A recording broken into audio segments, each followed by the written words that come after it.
بسم اللہ الرحمن الرحیم۔ مومنین و مومنات، مولا حسین علیہ السلام کے سفر کربلا کے سلسلے میں ہماری گفتگو روز عاشور پر ہو رہی ہے۔ اور روز عاشور چونکہ پہلے مولا حسین علیہ السلام کے اصحاب شہید ہوئے ہیں، تو ہم ذکر کر رہے ہیں مولا حسین علیہ السلام کے اصحاب کی جنگ کا احوال، ان کی شہادتیں، اور اس سلسلے میں جناب حور علیہ السلام، ان کے بھائی، بیٹے اور غلام کا تذکرہ ہو چکا، جناب عبداللہ بن عمیر کلبی کا، جناب وہب کلبی کا، جناب بریر کا، تو ان سب کی جنگ کا احوال آپ سن چکے۔ آج ہم تذکرہ کرنے جا رہے ہیں دو شہیدوں کا، اور یہ بھی بڑے کربلا کے معروف شہداء میں سے ہیں۔ ایک ہیں جناب مسلم بن اوسجہ اسدی، اور دوسرے ہیں جناب جون۔ جناب مسلم بن اوسجہ کا مکمل تعارف، جناب مسلم کا پورا نام تھا مسلم بن اوسجہ بن سالبہ بن رودان بن اسد بن خزیر الاسدی السادی، اور کنیت تھی ابو الحجل۔ جناب مسلم کوفہ کے شرفاء میں سے بہت مشہور تھے، اور ان کے بارے میں ایک اور بات ہے کہ جنگ آذربائیجان میں انہوں نے اپنی جنگ کے بہت جوہر دکھائے تھے، اور اسی جنگ سے یہ مشہور بھی ہوئے تھے۔ اس سے پہلے کہ جناب مسلم بن اوسجہ کی جنگ کا تذکرہ کیا جائے، میں دو چیزوں کی وضاحت کر دینا ضروری سمجھتا ہوں کہ یہاں واقع کربلا میں آپ دیکھتے ہیں کہ بہت سارے نام جو یزیدی فوج میں بھی لوگوں کے نام ہیں، انہی سے ملتے جلتے نام، ویسے ہی نام مولا حسین علیہ السلام کے اصحاب کے بھی ہیں۔ تو اس کی وجہ یہ ہے کہ عرب میں اس وقت جو معروف نام تھے، اور یہی نام رکھے جاتے تھے عرب معاشرے میں، تو وہ سب لوگوں کے نام ہوتے تھے۔ یہ تو واقع کربلا میں کچھ ملعونوں نے ایسا کردار ادا کیا کہ ان کے کردار کی وجہ سے وہ نام بھی غالب بن گئے، اور کوئی بھی مومن اپنے بچوں کا ویسا نام نہیں رکھنا چاہتا۔ اور تاریخ اسلام میں بہت سارے کردار ایسے ہیں کہ ان کے ناموں کو معصومین نے بھی ناپسند فرمایا ہے، اور مومنین بھی ان کے ناموں پہ نام رکھنا پسند نہیں کرتے۔ اور یہ سلسلہ واقع کربلا کے بعد ہی اصل میں شروع ہوا، اور کچھ ناموں کو تو معصومین نے منع بھی فرمایا کہ ایسے نام نہ رکھو اپنے بچوں کے۔ ویسے بھی ہر والدین کی خواہش ہوتی ہے کہ وہ اپنے بچوں کے نام ان شخصیات کے ناموں پر رکھیں جنہوں نے اسلام میں کوئی اچھا کردار ادا کیا ہے، جیسے کہ تمام مومنین کوشش کرتے ہیں کہ اپنے بچوں کے نام شہداء کربلا کے ناموں پر یا معصومین کی غلاموں کی نسبت دے کر ان کے نام رکھے جائیں۔ دوسری چیز یہ ہے کہ جب بھی آپ یہ واقعات پڑھیں یا سنیں شہداء کربلا کے، تو چونکہ اس وقت کوئی آج کل کے جدید اسلحے سے جنگ نہیں ہوتی تھی، جنگ کرنے کے لیے تلوار، تیر اور نیزہ ہی ہوتا تھا، لیکن آپ کسی بھی شہید کے کارنامے اٹھا کے دیکھیں تو 500 1000 بندے سے کم کسی نے قتل ہی نہیں کیے۔ حالانکہ اس دور میں اگر کوئی اکیلا بندہ 2 بندوں کو بھی قتل کر دے تو اس کے کارنامے کو بہت یاد رکھا جاتا تھا، لیکن کربلا کے شہداء کے کارنامے پڑھ کر، سن کر انسان کی عقل حیران رہ جاتی ہے۔ اس کی بھی بنیادی وجہ یہ ہے، ایک تو یہ تھے ہی پوری دنیا سے منفرد لوگ، ان کا قیاس کسی اور بندے پر نہیں کیا جا سکتا۔ دوسری بات یہ ہے کہ جو مخالف فوج تھی، جو لشکر یزید تھا، اس میں 2 طرح کے لوگ آئے ہوئے تھے۔ ایک تو وہ جو صرف اپنا نام لکھوانا چاہتے تھے ابن زیاد اور پسر سعد اور یزید کے لیے کہ ہم بھی تمہاری حمایت میں گئے تھے، اور اتنا بڑا لشکر دیکھ کر لوگ جوک در جوک اس میں شریک ہونے لگے، اور انہیں یہ گمان تھا کہ یہ بڑے بڑے سردار جا رہے ہیں، لڑائی تو انہوں نے کرنی ہے، ہم تو بس پیچھے ہی کھڑے رہیں گے۔ جو سردار آئے ہوئے تھے وہ بھی مرنے کے لیے تو نہیں آئے تھے.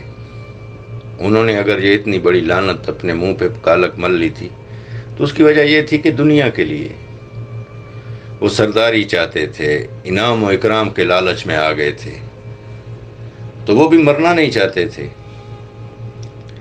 اس لیے وہ اگر حملہ بھی کرتے تھے تو اس طرح سے نہیں کر پاتے تھے جیسے کہ حسینی سپاہ حملہ کرتی تھی اور مولا کا ایک ایک سپاہی حملہ کرتا تھا. اور دوسری بات یہ ہے کہ یہ تو وہ نفوس طیبہ ہیں جیسا کہ میں پہلے ذکر کر چکا ہوں کہ کربلا کی ریت پر بٹھا کے مولا نے ان کو ان کے مقامات جنت میں دکھا دیے تھے. ورنہ اگر آپ تھوڑا سا بھی غور کریں تو جو لوگ 3 دن کے پیاسے ہوں اور پتہ نہیں کتنی راتوں کے جاگے ہوئے ہوں، کیونکہ شب عاشور کو تو یہ بالکل ایک لمحے کو بھی نہیں سوئے تھے، لیکن یوم عاشور کے ان کے کارنامے سن کر پڑھ کر انسان کی عقل دنگ رہ جاتی ہے. تو یہ 2 چیزوں کی وضاحت کرنا میں اپنے لیے ضروری سمجھتا تھا. اب جناب مسلم بن اوسجا کی جنگ کا احوال.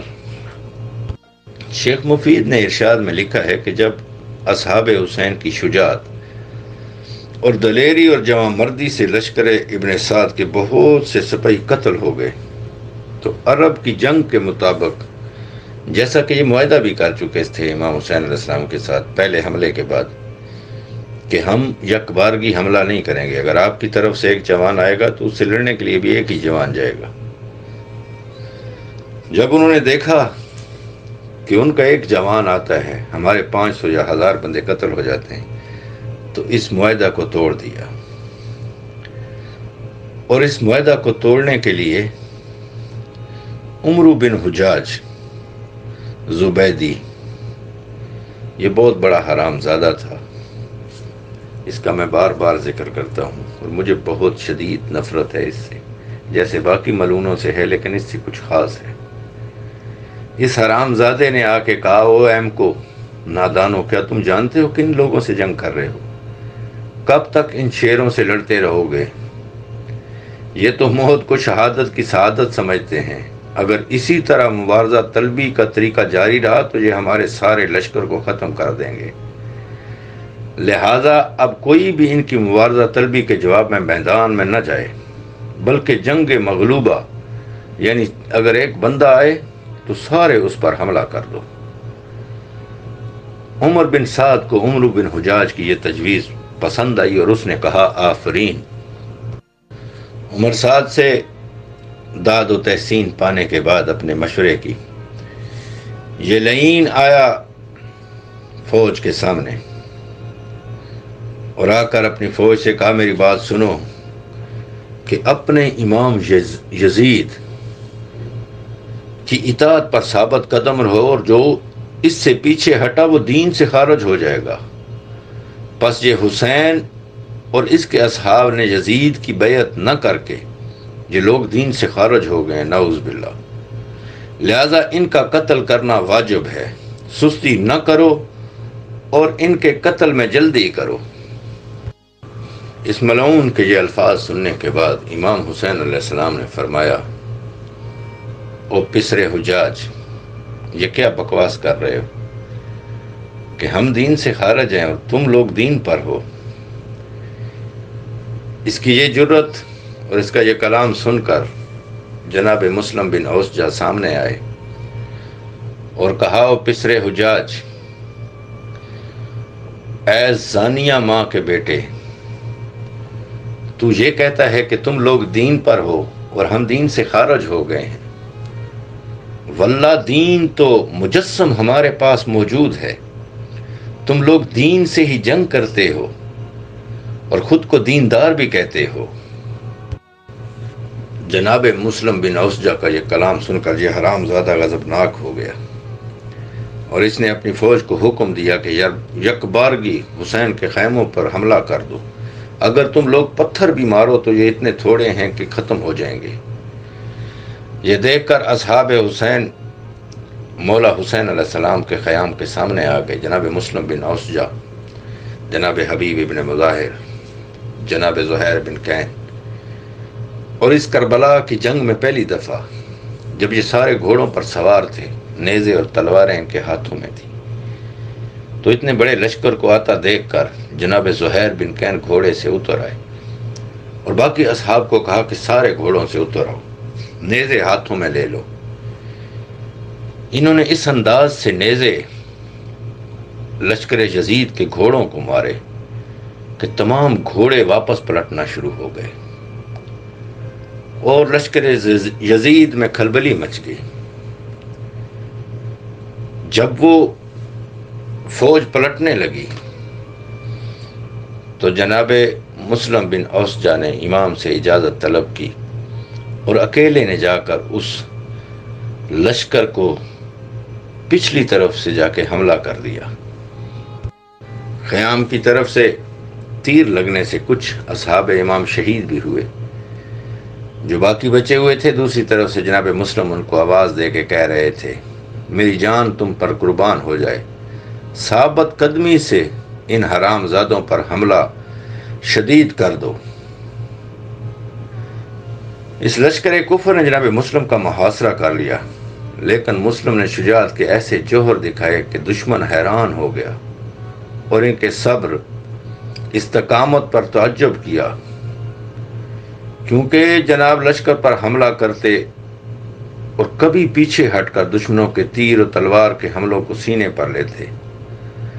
مسلم بن اوسجا پیاسے تھے، بوڑھے تھے، لیکن جوانوں کی طرح حملہ کر رہے تھے، اور جس طرح جنگ آذربائیجان میں دشمن کے دانت کھٹے کیے تھے، بالکل ویسا ہی نظارہ کربلا میں کوفہ اور شام کی فوجوں کو کروا دیا۔ جناب مسلم نے ایسی جنگ کی کہ مولا حسین علیہ السلام نے در خیمہ پہ کھڑے ہو کے کہا، مرحبا یا مسلم۔ جناب مسلم نے اپنے نیزے سے 50 ملعونوں کو واصل جہنم کیا، 7 ملعونوں کو تلوار سے قتل کیا، اور اس کے علاوہ سینکڑوں کو زخمی اور پامال کیا۔ جب ظالموں نے مسلم کو دیکھا کہ وہ اس طرح حملے کر رہے ہیں تو چاروں طرف سے پتھروں اور تیروں سے جناب مسلم پر حملہ آور ہوئے۔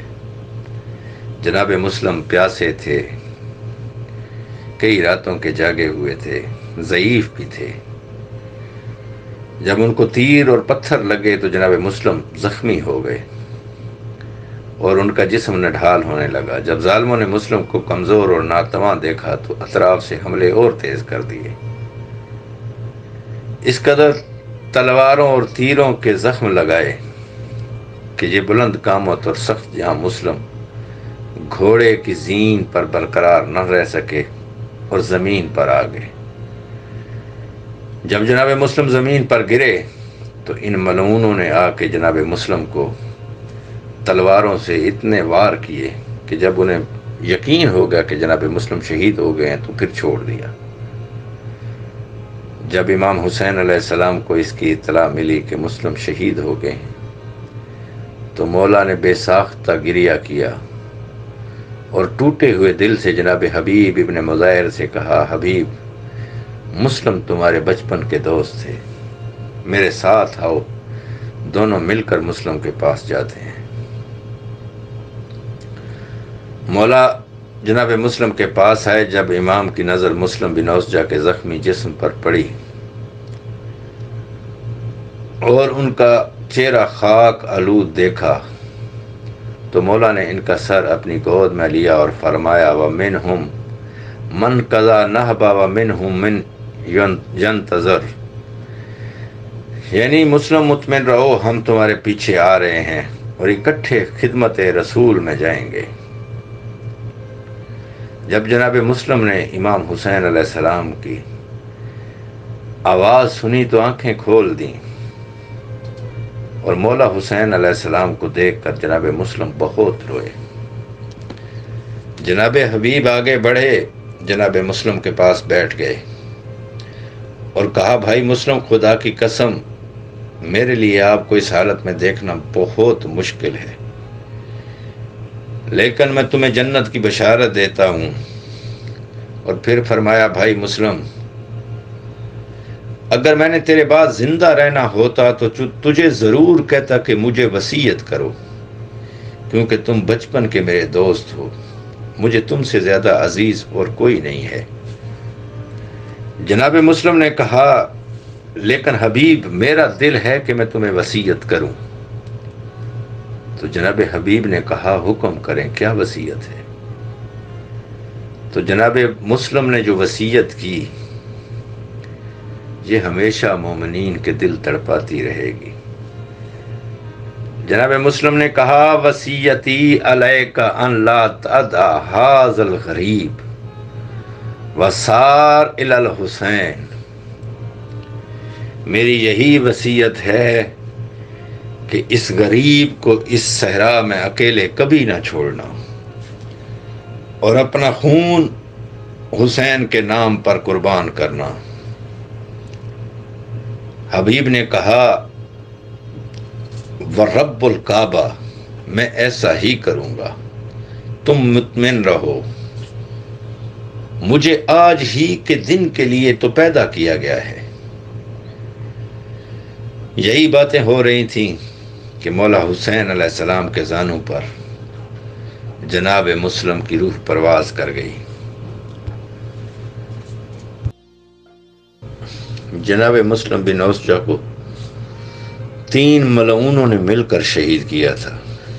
یہ ملعون عبداللہ زیبانی، عبداللہ بن خشارہ اور مسلم بن عبداللہ زبانی تھے، جو ہمیشہ اس بات پر فخر و مباحات کیا کرتے تھے کہ ہم نے مسلم بن اوسجہ جیسے بہادر کو شہید کیا ہے۔ جبکہ شبس بن ربیع، جو اگرچہ خود بھی بہت بڑا ملعون تھا اور شقی القلب انسان تھا، ان تینوں کو گالیاں دیتے ہوئے کہتا تھا اے ظالمو، تمہاری مائیں تمہارے غم میں ماتم کریں، تم نے کوفہ کی عزت کو قتل کیا ہے۔ مسلم کوفہ کی عزت تھا، مسلم پہ کوفہ کو فخر تھا، تم نے اس شخص کو قتل کیا ہے جس نے اسلامی جنگوں میں بڑے بڑے کارنامے انجام دیے ہیں۔ اب ذکر جناب جون کی جنگ اور شہادت کا۔ جناب جون کی جنگ اور شہادت، ہر شہید کی کوئی نہ کوئی چیز بہت منفرد ہے۔ جیسے جناب مسلم بن اوسجہ کی وصیت کرنا جناب حبیب ابن مظاہر کو، جو بھی مومن پڑھتا ہے یا سنتا ہے وہ کبھی بھول نہیں پاتا۔ اسی طرح جناب جون کا مولا سے اجازت لینے کا انداز جو بھی پڑھتا یا سنتا ہے وہ بھی کبھی بھول نہیں پاتا۔ جناب جون بن حوی ان کے والد کا نام تھا۔ جناب جون، جیسا کہ مومنین و مومنات اکثر جانتے ہیں کہ یہ حبشی النسل تھے، سیاہ رنگ کے تھے۔ پہلے یہ فضل بن عباس کے غلام تھے، غلاموں اور کنیزوں کا دور تھا وہ، تو انہوں نے انہیں رسول اللہ کو دے دیا۔ اور ایک روایت میں یہ ہے کہ امیر المومنین علیہ السلام نے انہیں 150 اشرفی میں خرید کر جناب ابو ذر کو دیا تھا۔ بہرحال رسول اللہ کے بعد یہ کچھ دیر امیر المومنین کے پاس رہے، اور پھر امیر المومنین علیہ السلام نے جب جناب ابو ذر کی خدمت کے لیے انہیں دے دیا۔ جون پھر برابر جناب ابو ذر کی خدمت میں رہے۔ جب خلیفہ ثالث نے جناب ابو ذر کو ربضہ کے صحرا میں جلا وطن کیا تو جناب جون ان کے ساتھ رہے، اور پھر جب جناب ابو ذر کی وہاں شہادت ہوئی ربضہ کے صحرا میں تو سن 31 ہجری یا 32 ہجری میں یہ واپس مدینہ آ گئے اور جناب امیر کی خدمت میں زندگی بسر کرنا شروع کی۔ مولا امیر علیہ السلام کی شہادت کے بعد یہ مولا حسن علیہ السلام کی خدمت میں رہے۔ مولا حسن علیہ السلام نے اپنی زندگی میں ہی انہیں مولا حسین علیہ السلام کے حوالے کر دیا۔ پھر یہ مسلسل مولا حسین علیہ السلام کی خدمت کرتے تھے۔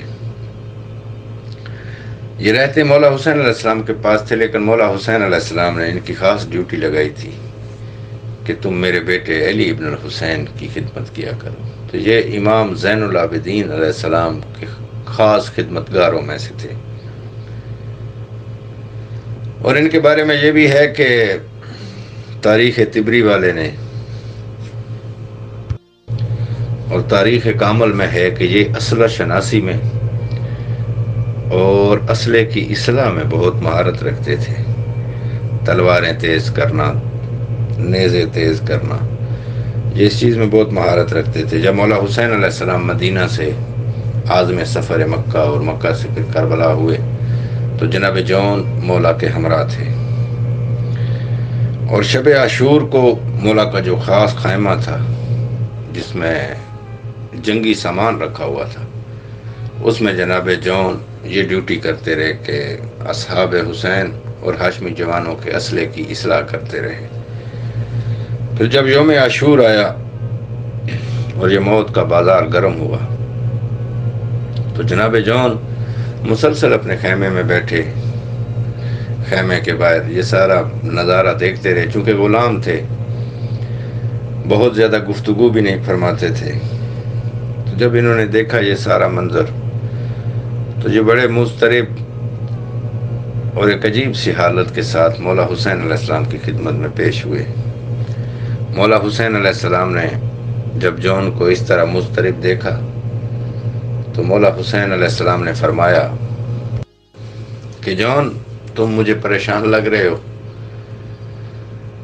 میں حسین تمہارے گلے سے اپنی بیعت کا، اپنے آقا ہونے کا یہ کلادہ اتارتا ہوں، تم جہاں چاہو جا سکتے ہو، میں تم سے راضی ہوں۔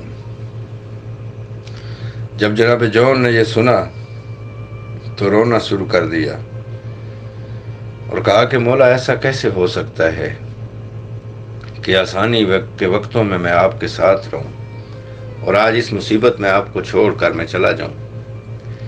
میں آپ کے بابا علی، بھائی حسن، آپ کی ماں اور آپ کے نانا کو کیا منہ دکھاؤں گا؟ مولا نے فرمایا پھر بولو جون کیا چاہتے ہو؟ تو جون نے کہا کہ مولا میں جنگ کی اجازت چاہتا ہوں۔ مولا نے کہا نہیں جون، تم جنگ کرنے کے لیے نہ جاؤ۔ جب جون نے دیکھا کہ مولا اسے جنگ کی اجازت نہیں دے رہے تو پھر جون نے جنگ کی اجازت دینے کے لیے عجیب الفاظ کہے، واللہ انا حسبی للعیم ولونی الاسود وریحی لمننن ونفسی علا بالجنہ فالطیب ریحی ویشرف حسبی وشوق اللونی لا واللہ آذرکم حتی یخلط هذا الدم الاسود ما دمائکم۔ جناب جون نے عرض کی مولا باخدا آپ اس لیے مجھے اجازت نہیں دے رہے نا کہ میرا حسب نسب پست ہے، میرا رنگ سیاہ ہے اور میرے پسینے سے بدبو آتی ہے۔ آپ نہیں چاہتے کہ میں بھی جنت میں داخل ہوں اور میرا رنگ بھی گورا ہو جائے اور میرے جسم سے خوشبو آنے لگے، میرا حسب نسب شریف ہو جائے۔ جون نے عرض کی مولا باخدا میں اس وقت تک آپ کے قدموں سے سر نہیں اٹھاؤں گا جب تک میرا یہ کالا خون آپ کے مقدس خون کے ساتھ مخلوط نہ ہو جائے۔ مولا حسین علیہ السلام نے جب جون سے یہ سنا، جون مولا کے قدموں میں گرا ہوا تھا، مولا نے بازوؤں سے جون کو پکڑا، اوپر اٹھایا اور گلے سے لگایا۔ مولا نے فرمایا جون جاؤ، تمہیں اجازت ہے۔ جناب جون جب انہیں مولا حسین علیہ السلام سے جنگ کی اجازت مل گئی تو یہ واقعہ اتنا ناقابل یقین تھا جناب جون کے لیے کہ وہ خیام حسینی کے آس پاس دوڑنے لگے اور سب لوگوں کو بتا رہے تھے کہ میرے کریم آقا نے مجھے جنگ کی اجازت دے دی ہے، اب مجھ کالے کا خون بھی اس مقدس خون کے ساتھ اس مٹی میں مخلوط ہو جائے گا۔ جناب جون ایک صحابی کو پکڑ کے کہتے تھے، میں نے رسول اللہ سے سنا ہے، میں نے امیر المومنین سے سنا ہے کہ اس ارض کی خاک شفا بنے گی۔ میرا مولا کتنا کریم ہے جس نے مجھ کالے کو بھی یہ شرف بخشا ہے کہ میرا خون اس خاک شفا میں مل جائے گا۔ جب جناب جون نے یہ اعلان سریعام کیا کہ میں میدان میں جا رہا ہوں، تو بنی ہاشم کے تمام چھوٹے بچے خیام سے باہر نکل آئے اور جناب جون سے لپٹ گئے۔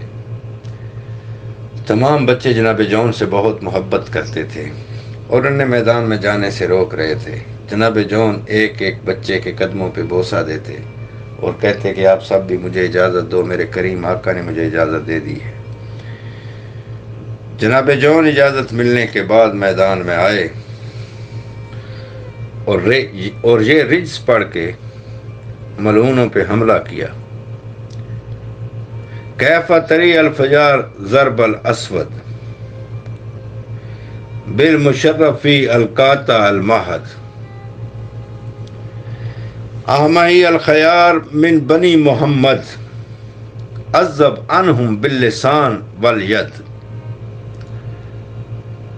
کہ اے لوگو اب تمہارا کیا بنے گا جب اس کالے کی تلوار کا سامنا کرو گے۔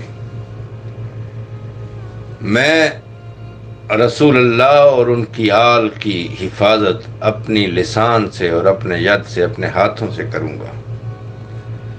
اس کے بعد میدان میں آ کر جناب جون نے تابڑتوڑ حملے شروع کیے۔ منتہی الاعمال اور مناقب ابن شہر اشوب کے بیان کے مطابق 25 سپاہیوں کو واصل جہنم کیا۔ ان کے بعد جیسا کہ میں پچھلی تمام ویڈیوز میں بھی عرض کر چکا ہوں کہ وہ آتے ہوئے جوان کو دیکھتے تھے تو ایک دو بندے آتے تھے لڑنے کے لیے۔ اب جب جناب جون آئے تو سپاہی یزید نے سمجھا کہ یہ کالا غلام ہے، اسے جنگ کے اسرار اور رموز کا کیا پتہ۔ لیکن جب جناب جون نے حملہ کیا اور 25 ملعونوں کو واصل جہنم کیا تو انہوں نے پھر چاروں طرف سے جناب جون پر حملہ کر دیا اور جناب جون کو شہید کر دیا۔ جب جناب جون شہید ہوئے تو انہوں نے کہا یا مولائی ادرکنی، تمام دوسرے شہداء کی طرح جناب جون نے بھی مولا حسین کریم کو آواز دی۔ مولا آئے جناب جون کے سرہانے، جناب جون کا سر اٹھایا، اپنے زانوں پہ رکھا۔ اکبر کا جہاں سر ہے وہیں جون کا سر ہے، اکبر کا جہاں سر ہے وہیں جون کا سر ہے، شبیر کا زانو ہے مساوات کا مرکز۔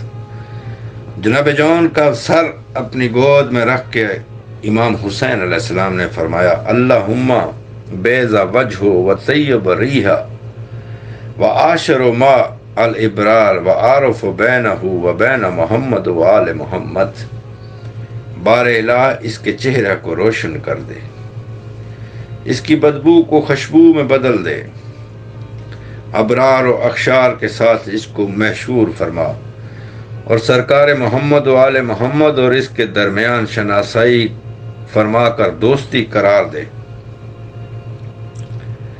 سرکار سید الشہداء کی دعائے مبارک کا یہ اثر تھا کہ مناقب آیا امام محمد باقر علیہ السلام اپنے پدر بزرگوار امام زین العابدین علیہ السلام سے روایت کرتے ہیں کہ جب بنی اسد نے شہداء کربلا کی لاشیں دفن کی تو جناب جون کی لاش دفن ہونے سے رہ گئی۔